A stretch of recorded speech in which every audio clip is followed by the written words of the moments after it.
Muhammad Atta and Al-Shehi were hugging each other with joy and almost dancing in the room.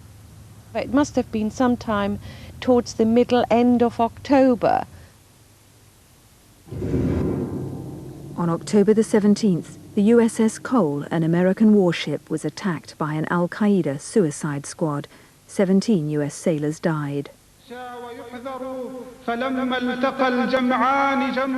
In Afghanistan, bin Laden celebrated this direct blow to America's might.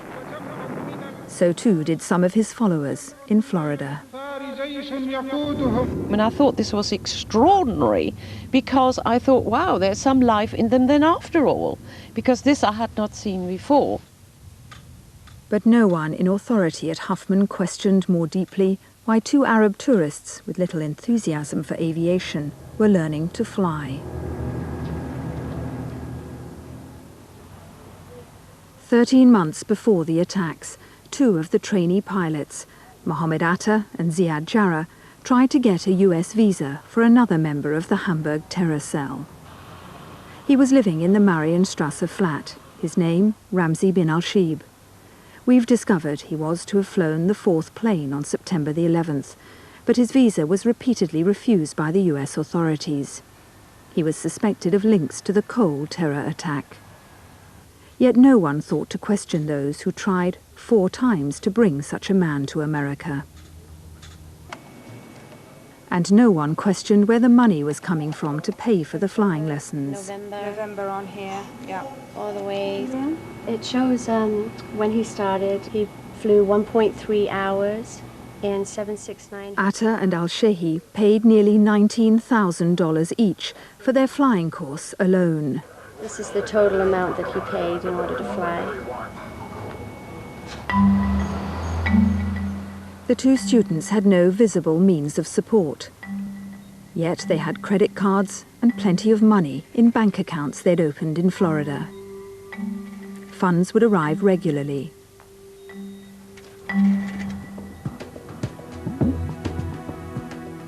They were coming from Dubai in the Emirates, one of the world's busiest and most anonymous banking centres. Much of the cash was coming through the account of Al-Shehi, a citizen of the Emirates.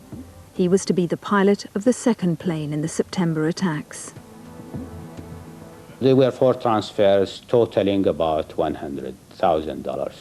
And with UAE students, it is normal to have a large transfer to buy a car or something. But that's still a lot of money, isn't it? $100,000 for a student. A total of $100,000. Of course, they didn't come at one time. Each transfer was kept deliberately small to avoid triggering alarms in the international banking system. The way the funds were channeled to America through Al-Shehi's bank account and to Mohammed Atta via local money changers is just one example of the skillful tradecraft used by the terror organization. Investigators are looking for a Saudi-born banker, Mustafa Ahmed al-Hassawi, suspected of being bin Laden's paymaster. He was traveling extensively in the region at that time. What about the money trail? Shouldn't questions have been raised about some of the transfers? The answer is yes, but let's put this in perspective. The September 11th event is estimated to have cost about $500,000. In a banking system where every day there are trillions of dollars turned over, it is not surprising that that amount of money, particularly over a period of time, could have been lost in the system. But what was surprising, yet still aroused no suspicion, was a trip Atta and Al-Shehi made to a jet aircraft simulator. They told the company they wanted to join an airline and needed experience in a large plane. They wanted an exposure to a jet aircraft. They came from flying a small airplane that flew maybe at 100 miles per hour. The aircraft that we were simulating was flying at 300 miles per hour. So it was a faster airplane, requires a little bit faster train of thought. I spent a total of 8 hours with these 2 individuals, 6 in the simulator and another 2 hours more or less in briefing and debrief. My feeling is, you know, looking back, of course, is that it was just, they were doing a job, they were preparing to perform a job, they needed to prepare for that task, and they were simply doing it. 10 months before the September attacks, Atta and al-Shehi got their private pilot's licenses.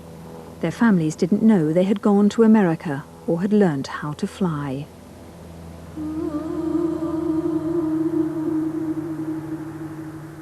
Back in the Emirates, Marwan al-Shehi's relations were growing concerned. He'd returned home from Germany only once at his family's insistence to marry a local girl.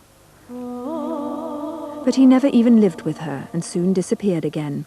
The al-Shehi family asked the government to try and find their son.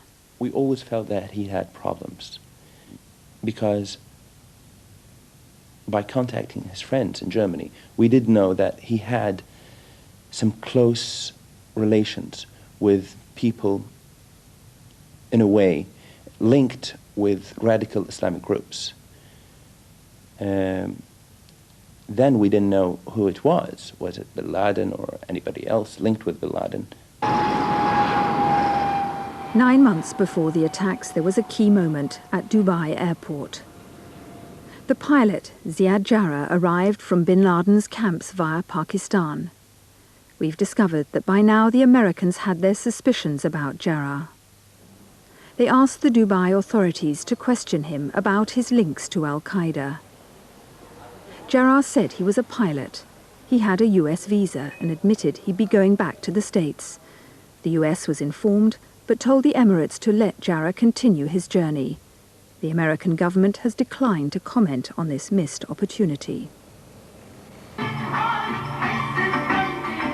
Jarrah then went to Beirut for a family wedding.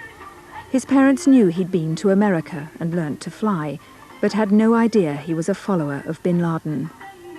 He successfully hid his true face, that of a terrorist. He was behaving in a very modern way, dancing, socializing with everybody in the party.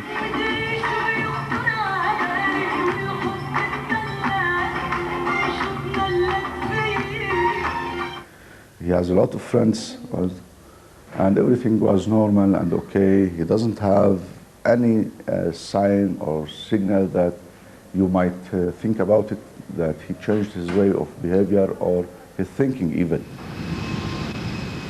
In the 8 months before the attacks, the operational commander of the terror group made at least 7 trips over and back across the Atlantic. No one knows exactly what Atta was doing in his travels round Europe, in Prague, Madrid, and back in Hamburg. But it is known that bin Laden passes important messages to cell commanders through couriers sent from Afghanistan. 5 months before the attacks, a taxi driver in southern Germany picked up an unusual fare. 3 Arab passengers wanted to go 400 miles in his taxi. He was ordered to take them to Hamburg. The men in the back of the taxi didn't want to speak, but the driver told me that the Arab sitting next to him had started chatting. They passed a road accident where people lay injured, and the man joked that he'd seen plenty of dead bodies in Afghanistan. So I asked him if he'd been a soldier in Afghanistan. He said, yes, he had been. He was a soldier in Afghanistan. He said he was a soldier in Afghanistan. Yeah. The taxi driver was told to go to Hamburg railway station, where a friend would be waiting to pay the fare. When the other man approached the taxi, the man sitting next to me jumped out, and they hugged.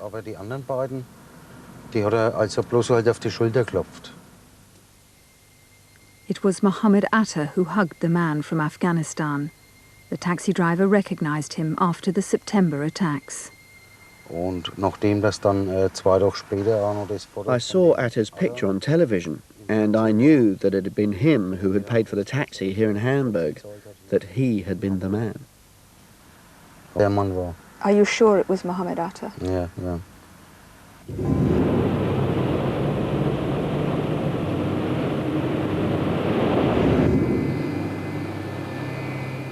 The trips made by Mohammed Atta must have been important because he was taking big chances.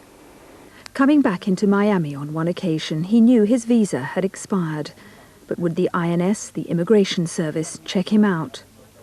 The outdated visa was noticed and he was singled out for tough questioning.